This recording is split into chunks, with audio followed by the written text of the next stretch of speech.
प्यारे साथियों नमस्कार। आज हम आप सभी को एक बहुत बेहतरीन जानकारी देने वाले हैं कि जो 11 रस हैं उन 11 रस के अलग अलग प्रतिष्ठापक आचार्य हैं और रसों की संख्या कितनी माननी चाहिए और रसों के रंग क्या होते हैं। अक्सर ये सवाल बनते हैं कि रसों के रंग बताइए, रसों के प्रतिष्ठापक आचार्य कौन है या रसों के स्थायी भाव कौन है। वो तो सिंपल सी बात है, स्थायी भाव तो लगभग सभी को पता होंगे, लेकिन जो रस के प्रतिष्ठापक आचार्य हैं उसमें बड़ा कंफ्यूजन रहता है और कभी कभी आप भूल भी जाते हैं। इसलिए हम आज इस पूरे टॉपिक को कवर करने वाले हैं। सबसे पहले बात करेंगे कि हम 11 रसों के जो प्रतिष्ठापक आचार्य हैं उनके बारे में, फिर रसों की संख्या पर हम डिस्कस करेंगे और साथ में रसों के रंग कितने हैं, किस रस का कौन सा रंग है वो बात करेंगे और किसके अनुसार कितनी संख्या है रसों की वो बात करेंगे हम। तो चलते हैं, हम सबसे पहले जान लेते हैं कि श्रृंगार रस जो है, श्रृंगार रस का स्थायी भाव है रति। अब जब श्रृंगार रस का स्थायी भाव है रति तो इसका वर्ण क्या है, श्याम वर्ण। आप इससे यह ध्यान रखना कि जैसे श्याम जो थे कन्हैया वो गोपिकाओं के श्रृंगारिक प्रेम में मगन रहते थे, तो गोपिकाओं के प्रेम में मगन रहने वाले थे श्याम, तो श्रृंगार रस का जो रंग है वो आपका हो जाएगा श्याम वर्ण। या आपसे पूछेगा श्रृंगार रस का वर्ण बताइए, या पूछेगा श्रृंगार रस का आप क्या बताइए, रंग बताइए। रंग या वर्ण एक ही बात है, ठीक है, रंग या वर्ण एक ही बात है, ठीक है। दूसरी बात, अगर श्रृंगार रस के प्रतिष्ठापक आचार्य की चर्चा करें तो ये आपके भरत मुनि हैं। कौन है, भरत मुनि हैं। अब आप कहेंगे कि सर भरत मुनि है, बिल्कुल भरत मुनि है। अब आप कहेंगे सर 8 रसों के जो नाट्य शास्त्र उनका पंचम वेद है उसमें उन्होंने 8 रस दिए थे और 8 रसों के हैं, तो बिल्कुल 8 रसों के हैं। ये कोई भी रस ले लीजिए, ये यहां तक ये भरत मुनि ही है। श्रृंगार रस का स्थायी भाव रति है, वर्ण श्याम है। अब आपको क्लियर हो गया होगा कि कन्हैया से रिलेटेड है प्रेम और प्रेम से रिलेटेड है कामदेव, कामदेव से रिलेटेड है रति और रति उनकी है पत्नी, तो ये हो गया क्या, स्थायी भाव हो गया रति। आज तक तमाम परीक्षाओं में हमने देखा है तो केवल कितने स्थायी भाव पूछता है, महज 3-4 ऐसे रस हैं जिनके स्थायी भाव बहुत ज्यादा पूछे जाते हैं, ठीक है। अब हास्य रस का स्थायी भाव तो हास्य है, सिंपल सा है, तो इसको विशेष चर्चा का विषय नहीं बनाया जाता है, ठीक है। ये विशेष जो है चर्चा का विषय नहीं है, क्योंकि हास और हास बच्चों को पता है। लेकिन रंग इसका क्या है, श्वेत है, ये ध्यान रखना, श्वेत रंग है, सफेद रंग है। हंसी आती है तो आप जब हंसते हैं तो दांत चमकते हैं और दांत चमकते हैं तो दांत होते हैं श्वेत, और श्वेत रंग है किसका, हास्य रस का। तो क्लियर कर लीजिए इतना। और इसके भी होते हैं भरत मुनि प्रतिष्ठापक। और वीर रस का आप देख रहे हैं, वीर रस का स्थायी भाव है उत्साह, क्योंकि वीरता में उत्साह जागृत होता है। चढ़चेतक पर तलवार उठा करता था भूतल पानी को, राणा प्रताप सिर काट काट करता था सफल जवानी को। तो इससे आपको पता चलता कि वो उत्साहित होते हैं वीर। तो उत्साह इसका स्थायी भाव याद कर लीजिएगा। और इसका जो रंग है ये हेम है। हेम का मतलब होता है स्वर्ण, ठीक है। हेम का मतलब क्या होता है, स्वर्ण। तो इसका जो कलर है वो, इसका जो रंग है वो स्वर्ण रंग है, हेम रंग है। इसका क्या है, हेम रंग है। किसका, वीरता का जो है रंग वो हेम वर्ण है। इसके भी प्रतिष्ठापक भरत मुनि हैं। करुण रस की बात अगर हम करें, करुण का होता है शोक, क्योंकि जब दुख होता है तो शोक होता है, और शोक होता है तो कबूतर का इसका कपोत रंग होता है। ये इंपॉर्टेंट है, आपसे पूछेगा करुण रस का वर्ण बताइए तो कपोत वर्ण होता है। करुण रस का क्या होता है, कपोत वर्ण होता है। इसके भी प्रतिष्ठापक हैं भरत मुनि। और रौद्र रस आता है, रौद्र का होता है क्रोध। रौद्र का क्या होता है, क्रोध। रौद्र मतलब रौद्र भाव, एकदम दांत कटकटाए हुए, क्रोध आ गया तो रौद्र का हो जाता है क्रोध। ये भी याद रखेंगे, रौद्र में दा है, दाधा से याद रखेंगे। और जब क्रोध होता है आदमी हो जाता है लाल।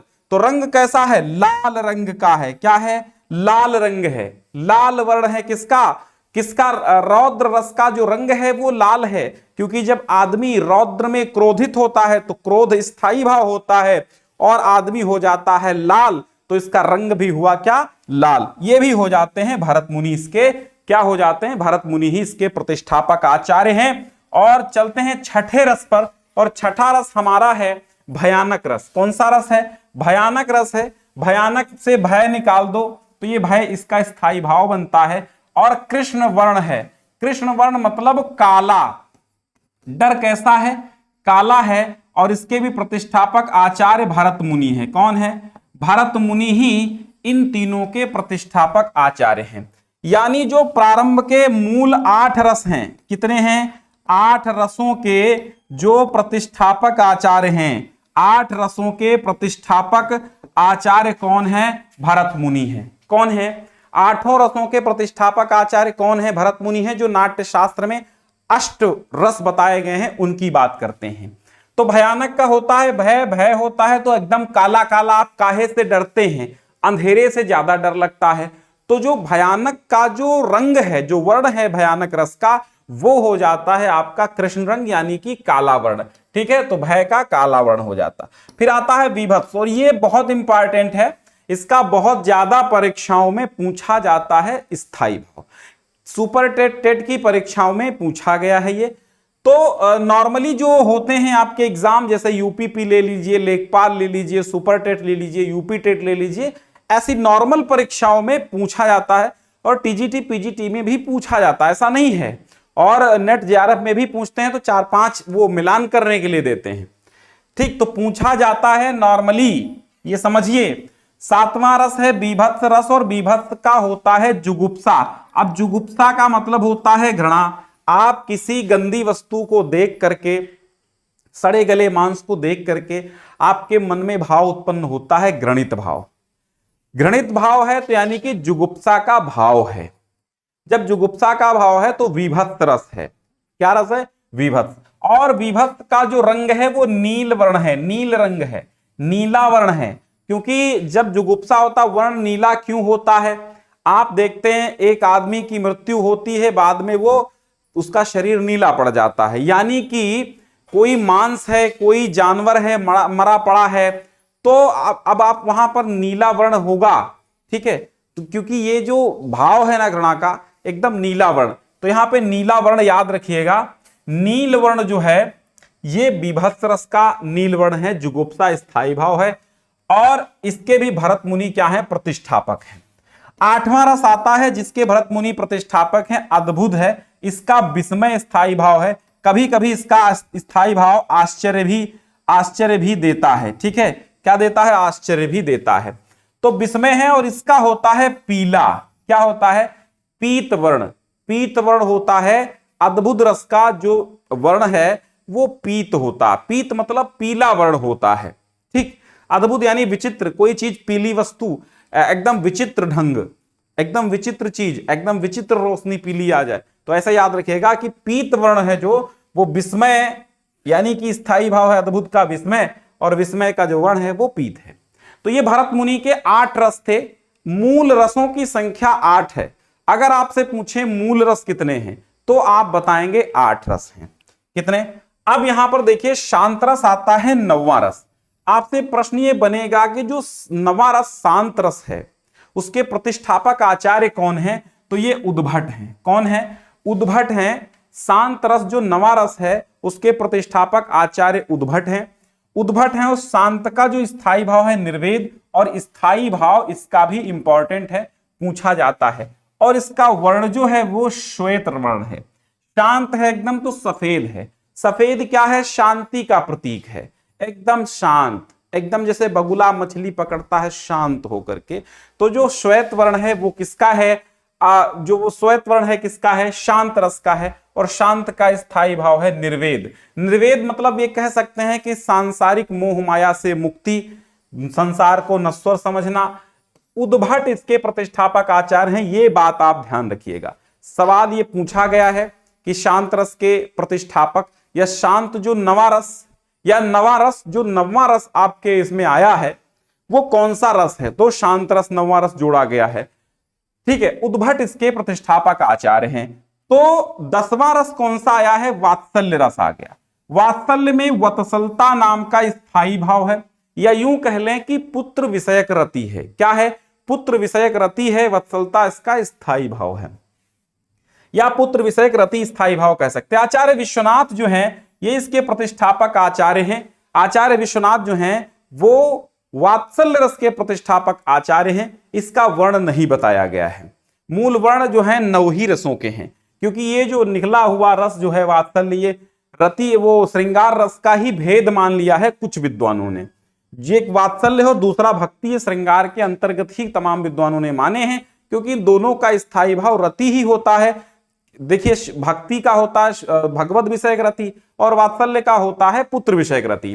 ठीक है, तो दोनों रति के ही वो श्रृंगार के ही भेद मान लिए हैं, इसीलिए इसके वर्ण जो है श्रृंगार के वर्ण ही होंगे। श्याम वर्ण श्रृंगार का है तो श्याम वर्ण इनके भी होंगे। तो वात्सल्य, हालांकि इसकी चर्चा नहीं की गई है, हमने पलटी ही किताबें, इसकी चर्चा नहीं है रंगों की, क्योंकि 9 मूल रस माने गए हैं। मेन रस, मुख्य रस जो है 9 ही माने गए हैं। ठीक, तो अब यहां देखिए वात्सल्य का वत्सलता हो गया। आचार्य विश्वनाथ ने वात्सल्य रस की प्रतिष्ठापना की है। और फिर 11वां रस आपका आता है भक्ति रस, और भक्ति रस यानी ईश्वर विषयक रति इसका स्थायी भाव है, या फिर कह सकते हैं कि भगवत विषयक रति जो है इसका स्थायी भाव है। रूप गोस्वामी जो है इसके प्रतिष्ठापक आचार्य हैं। पूछा गया सवाल है कि जो 11वां रस आपका है कौन सा? 11वां रस आपका जो भक्ति रस है, भक्ति रस के प्रतिष्ठापक आचार्य कौन है? रूप गोस्वामी है। और फिर एक 12वां रस भी लोगों ने माना, और ये माना प्रेयान रस। प्रेयान रस स्नेह इसका क्या है? स्नेह इसका क्या है? स्थायी भाव है। और रुद्रट ने प्रेयान को क्या माना है? रुद्रट ने प्रेयान रस को प्रतिष्ठापना की है, रुद्रट ने। अब प्रेयान है मतलब इसका स्थायी भाव जो है वो स्नेह है। ठीक है, तो ये भी आप एक प्रकार से समझ सकते हैं, स्नेह, प्रेम, मोहब्बत ये सब श्रृंगार रस के ही भेद हैं, लेकिन ये अलग मान लिया है प्रेयान रस के रूप में रुद्रट ने माना है। तो ये ध्यान रखना, प्रेयान रुद्रट ने माना है, भक्ति रस रूप गोस्वामी प्रतिष्ठापक आचार्य हैं, और शांत रस के उद्भट हैं, शांत के उद्भट हैं, और वात्सल्य रस के आचार्य विश्वनाथ हैं। ये जरूर आपको ध्यान रखना है। ठीक है, वर्ण आपको मैंने बता ही दिए हैं। तो आज ये चीज क्लियर हुई। अब थोड़ा एक और पॉइंट बचता है, वो है आपका कि संख्या।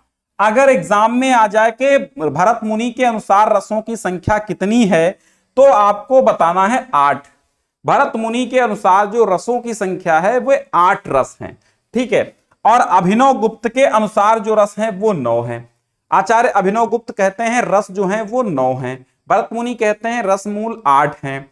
और अगर आपका एग्जाम की दृष्टि से पूछता है कि रसों की संख्या बताइए, तो आपको केवल 9 लिखना है, यानी कहा गया है नवरस।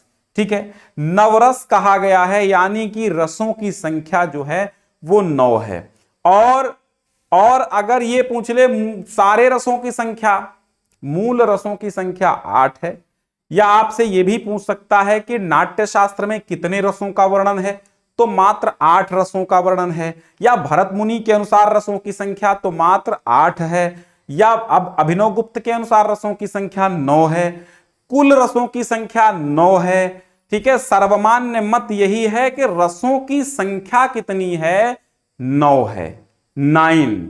याद रखिएगा, नवरस कहा गया है, नवरस ही हैं। बाकी तमाम आचार्यों ने तमाम प्रकार के रसों को माना है, लेकिन अभी वे संख्या में नहीं आए हैं। वैसे तो कुल रस 11 भी माने जाते हैं। 12वां आपका वो हो गया ना, अभी आपने देखा 12वां रस प्रेयान रस, प्रेयान रुद्रट प्रेयान रस बोल रहे हैं, और प्रेयान का स्नेह स्थायी भाव है। तो इस तरह रस और भी लोगों ने माने हैं। तो रसों की निर्धारित संख्या, मूल संख्या 8 है और कुल संख्या 9 है। तो नवरस ही आपको लिखना है, संख्या में गड़बड़ी नहीं होनी चाहिए। मेन आपका 9 है। और अगर भरत मुनि के अनुसार, अभिनव गुप्त के अनुसार अलग अलग पूछे, तो अभिनव गुप्त ने 9 मानी है, अभिनव में 9 है तो 9 याद रखिएगा। भरत मुनि के अनुसार 8 ही है। पंचम वेद नाट्य शास्त्र के अनुसार 8 है। ठीक है, तो रसों के बारे में जो कंफ्यूजन था आपको, जो प्रतिष्ठापक आचार्य थे, वर्ण थे, वो चीजें हमने डिस्कस कर ली हैं। ठीक है, तो आज के लिए बस इस टॉपिक को आप कवर कर चुके हैं और बेहतरीन ढंग से आप इसके नोट्स बना लीजिए। आज के लिए इतना ही, धन्यवाद।